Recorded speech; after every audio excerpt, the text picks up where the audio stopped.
എല്ലാവർക്കും നമ്മുടെ ചാനലിലേക്ക് വീണ്ടും സ്വാഗതം. എല്ലാവരും സുഖമായിട്ടിരിക്കുന്നു എന്ന് വിചാരിക്കുന്നു. ഇന്ന് നമുക്ക് ഒരു കാലണ്ടർ ഉണ്ടാക്കാം. ബ്ലൂമിംഗ് ഫ്ലവർ കാലണ്ടറാണ് നമ്മൾ ഉണ്ടാക്കിയെടുക്കുന്നത്. അപ്പോൾ ഒരുപാട് പേരുടെ ഡെസ്കിൽ ഇത് കണ്ടിട്ടുണ്ട്. അപ്പോഴേ ചെയ്യണമെന്ന് വിചാരിച്ചതാണ്. പിന്നെ ന്യൂ ഇയർ ആവട്ടെ എന്ന് കരുതി വെയിറ്റ് ചെയ്തതാണ്. അപ്പോൾ നമുക്ക് എങ്ങനെയാണ് ഇത് ഉണ്ടാക്കുന്നതെന്ന് നോക്കാം. ഒരു A4 പേപ്പർ എടുത്തിട്ട് ഇതുപോലെ 4 ഐറ്റം മടക്കുക. എന്നിട്ട് അതിനെ വീണ്ടും മടക്കിയിട്ട് ഈ ഒരു ജാറിൻ്റെ ഷേപ്പ് വരച്ചെടുക്കുക. ഇനി ഇതിൻ്റെ പേപ്പറിൻ്റെ മേലെ ഭാഗം നമ്മൾ കട്ട് ചെയ്ത് കളയരുത്, കാരണം നമുക്ക് അവിടെ ഫ്ലവേഴ്സ് വരയ്ക്കാനുള്ളതാണ്. അപ്പോൾ ഈ ഒരു ഷേപ്പിൽ ഞാൻ ജസ്റ്റ് ഇങ്ങനെ കട്ട് ചെയ്ത് അവിടെ വെച്ചിട്ടുണ്ട്. ഇതുപോലത്തെ 12 ജാറ് നമ്മൾ വരച്ച് കട്ട് ചെയ്തെടുക്കണം.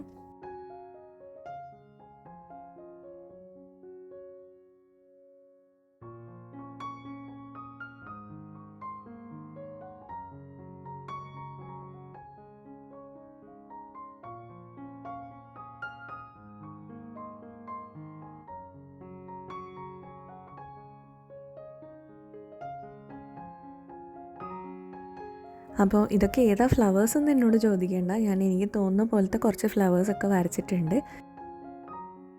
നമ്മൾ സ്റ്റിക്കർ ആക്കുമ്പോൾ ചെയ്യുന്ന പോലെ ഒരു വൈറ്റ് സ്പേസ് വിട്ടിട്ട് ഈ ഫ്ലവേഴ്സിൻ്റെ ആ ഒരു ഭാഗം ഒന്ന് കട്ട് ചെയ്യുക.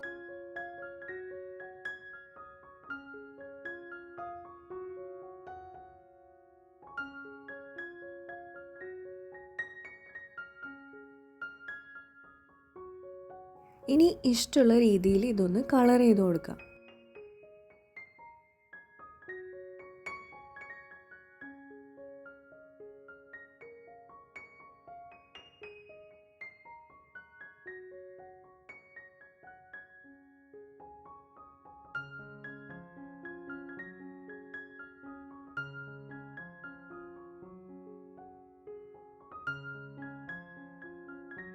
കുറച്ച് കട്ടിയുള്ള പേപ്പർ എടുക്കുകയാണെങ്കിൽ കുറച്ചും കൂടി കാലം നമുക്കിത് യൂസ് ചെയ്യാൻ പറ്റും. സാധാരണ പേപ്പർ ആകുമ്പോൾ പെട്ടെന്ന് ചിലപ്പോൾ കീറിപ്പോവാനൊക്കെ സാധ്യതയുണ്ട്. ഒരു ചാർട്ട് പേപ്പറോ അല്ലെങ്കിൽ കുറച്ച് കട്ടിയുള്ള ടൈപ്പ് എന്തെങ്കിലും പേപ്പർ എടുക്കുക.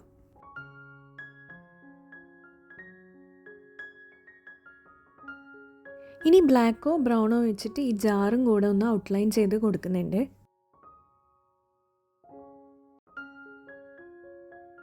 ഇന്ന് നമുക്ക് കുറച്ച് കുട്ടികളോട് ഹായ് പറയാനുണ്ട്.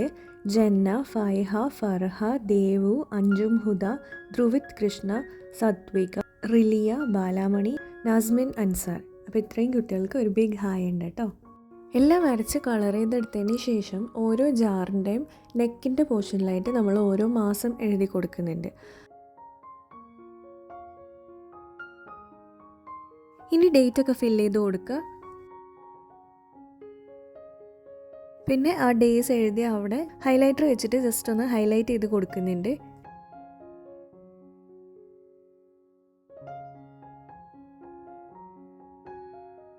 അപ്പോൾ നമ്മളുടെ ഫ്ലവർ കാലണ്ടർ റെഡി ആയിട്ടുണ്ട്.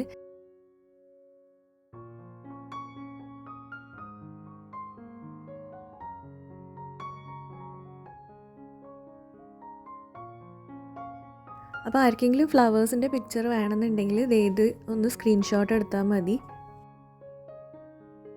ഇനി ഇത് ടേബിളിൽ വെക്കാനൊരു സ്റ്റാൻഡ് വേണ്ടേ? അതിന് വേണ്ടിയിട്ട് ഞാൻ പഴയ കേക്ക് ബോക്സിൻ്റെ ഒരു കാർഡ്ബോർഡാണ് എടുത്തിട്ടുള്ളത്. അതിൽ ഒരു റെക്റ്റാങ്കിൾ പീസ് കട്ട് ചെയ്തിട്ട് അത് ഇതുപോലെ പകുതിക്കൊന്ന് മടക്കി കൊടുക്കുക. ഇനി ഇതുപോലത്തെ ഒരു ഷേപ്പ് വരച്ചിട്ട് കട്ട് ചെയ്തെടുക്കുക.